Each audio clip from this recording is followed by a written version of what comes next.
Well, they're, yeah. How long is it supposed to be closed for?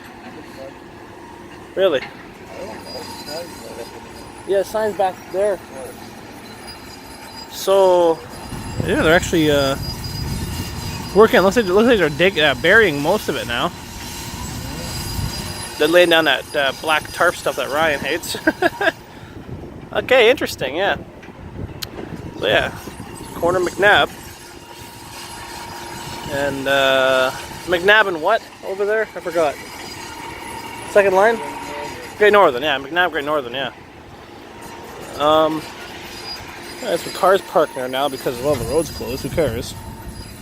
I'm on a little lookout, accessible ramp at the YMCA right now. Here for other things, so I thought, hey, take a look at this. All behind the YMCA, Golden Family Services, Poplar Park is also construction. So yeah, look at that.